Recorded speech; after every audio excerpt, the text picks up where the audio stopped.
جو بے نمازی ہیں وہ نماز کا عزم کر لیں, داڑھی نہیں ہے داڑھی رکھنے کا عزم کریں, جو عورت پردہ نہیں کرتی پردے کا عزم کر لے, اور جنہوں نے بہنوں کو وراثت نہیں دی وہ یہ نیت کر لیں ہم کیا کریں گے, وراثت دیں گے ان کو. کسی کا حق دبایا ہوا ہے, قرضہ لے کے پی گئے, قرضہ واپس کریں گے. کتنا ہلکا پھلکا انسان اچھا ہوتا ہے یار کہ میرے ذمے کسی کا کچھ لینا دینا نہیں ہے, مروں گا تو کسی کا حساب نہیں ہے میرے سے. پتہ نہیں کیسے لاکھوں کروڑوں کے حساب لے کے قبر میں جاؤ گے بھائی, کتنی ٹینشن ہے یار.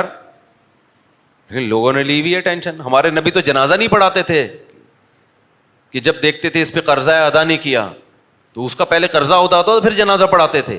اتنا بڑا جرم ہے یہ. آپ نے فرمایا شہید کا ہر گناہ معاف ہے, قرضہ معاف, بولو وہ شہید کا نہیں اللہ معاف کرتے. تو اپنے ذمے کسی کا کوئی پیسہ مت رکھو, اور یہ جب ہوگا جب قناعت, جتنی روکی سوکھی مل رہی ہے اس پہ خوش ہو جاؤ. دیکھو انسان کی, بس آخری بات, انسان کی باڈی میں نا خوراک کی کمی سے جو مسائل کھڑے ہوتے ہیں نا, ہوتے ہیں یقیناً, لیکن اس میں اللہ نے غریبوں میں الگ قسم کے سافٹ ویئر ڈالے ہوئے ہیں باڈی میں, مالداروں میں الگ قسم کے ڈالے ہوئے ہیں. مالدار آدمی جس کے پاس سیب کھانے کے پیسے ہیں نہیں کھائے گا, آئرن کی کمی ہوگی اس میں. مالدار جس کے پاس گوشت کھانے کے پیسے ہیں گوشت نہیں کھائے گا, پروٹین باڈی میں کم, ماس کم ہونا شروع ہو جائے گا اس کا. سمجھتے ہو کہ نہیں سمجھتے؟ مالدار آدمی جو کوکنگ آئل کھائے گا نا, عام کوکنگ آئل, اس سے دل کے مسائل پیدا ہوں گے, کیونکہ اگر اس کے پاس وسائل ہیں وہ پھر بھی ان وسائل کو, وہ چینی کھائے گا مرے گا کیونکہ وہ شہد کھا سکتا ہے. سمجھتے ہو کہ نہیں سمجھتے؟ وہ اور اس طرح کی چیزیں کھائے گا, فارمی مرغیاں کھائے گا, شاید نقصان ہو اس کو. لیکن غریبوں میں اللہ نے الگ ٹائپ کے سافٹ ویئر بولو ڈالے ہوئے ہوتے ہیں.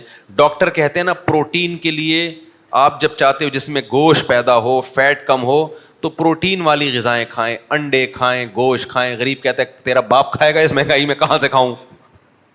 ایک غریب نے مجھے کہا کہ یار مفتی صاحب ڈاکٹر لوگ کہتے ہیں کہ گوشت کھائے بغیر جسم میں گوشت نہیں چڑھتا.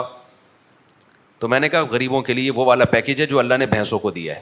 بھینس سوکھی گھاس کھاتی ہے, اتنا گوشت کہ وہ یہاں سے وہاں لے جانے میں آپ کا اپنا گوشت آدھا ہو جاتا ہے. بھینس کو لے کے جاؤ نا یہاں سے, بھینس کوئی پروٹین والی کوئی ایک چیز کھاتی ہے, بولو نا.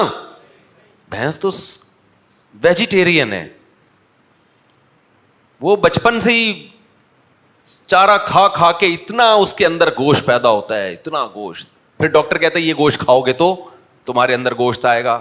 او بھائی وہ جب گھاس کھا کے اس کے اندر گوشت آ سکتا ہے تو غریب کو بھی اللہ روٹی کے ذریعے گوشت پیدا. تو اس لیے ٹینشن ڈاکٹروں کی باتوں میں آ گئے نا, ٹینشن نہ لیا کرو. لوگوں نے ڈاکٹروں کے نیچے ڈاکٹر صاحب میں تو نہیں کھا سکتا, ایکچولی ڈاکٹر پھر اس کو بڑے ٹیکنیکل قسم کے وہ طریقے بتا رہے ہوتے ہیں, تم یہ کرو وہ کہہ رہا ہے یہ تو اس سے زیادہ مشکل ہے. تو بھائی تمہارے پاس پیسے نہیں ہیں تو جس چیز کے پیسے ہیں وہ کھا لو. اللہ کیا کرے گا, پاپوں سے طاقت پیدا کرے گا تمہارے اندر. سمجھتے ہو؟ دیکھ لو ان مزدوروں کو یار, ان کی خوراک میں کیا ڈاکٹر کہتے ہیں روز ایک امرود وٹامن سی کی کمی کو پورا کرتا ہے, صبح لازمی, لیمن لازمی. غریبوں کو تو ہم نے دیکھا ہے ایک روٹی کھا رہے ہیں, پانی پی رہے ہیں, کدال چلا رہے ہیں, اور ایسے پاورفل.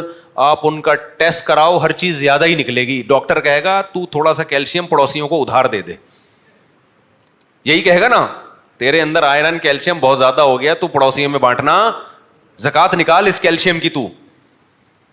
تو اس لیے ڈاکٹر کے بھی اپنی لحاظ سے وہ بات صحیح کر رہا ہوتا ہے, لیکن توکل بھی میرے بھائی کوئی چیز ہوتی ہے. تو ٹینشن نہیں لو, جب جتنے ہیں اس کے حساب سے کھا لو. ہاں زیادہ دیا ہے نا, پھر مالداروں کے لیے اللہ کے اصول الگ ہے. پھر تو چینی کھائے گا مرے گا. پھر تو اللہ کہے گا تیرے پاس جب پیسے ہیں, دیسی گھی کھانے کے پیسے ہیں, تو کوکنگ آئل ڈالڈا مالڈا یہ چیزوں کو کیوں کھا رہا ہے؟ تو تب جو زیتون کھا سکتا ہے تو یہ کیوں کھا رہا ہے؟ تو کنجوس ہے تو.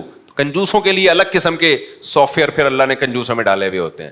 وہ ذرا سی بات پر وہ فروٹ نہیں کھائیں گے مریں گے وہ. تو اس لیے میرے بھائی جب اللہ نے دیا ہے تو ٹھیک ہے, نہیں دیا تو پھر اسی میں گزارا کرو. تو اللہ کی محبت پیدا کرو. سمجھتے ہو کہ نہیں سمجھتے؟ ذکر کرو رمضان میں, صدقات و خیرات کرو, ایسے سخاوت کا دریا بن جاؤ. ہمارے نبی رمضان میں آپ صلی اللہ علیہ وسلم سخاوت کا دریا بن جایا کرتے تھے.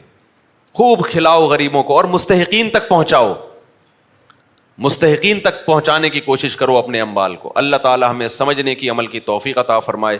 وما علینا الا البلاغ.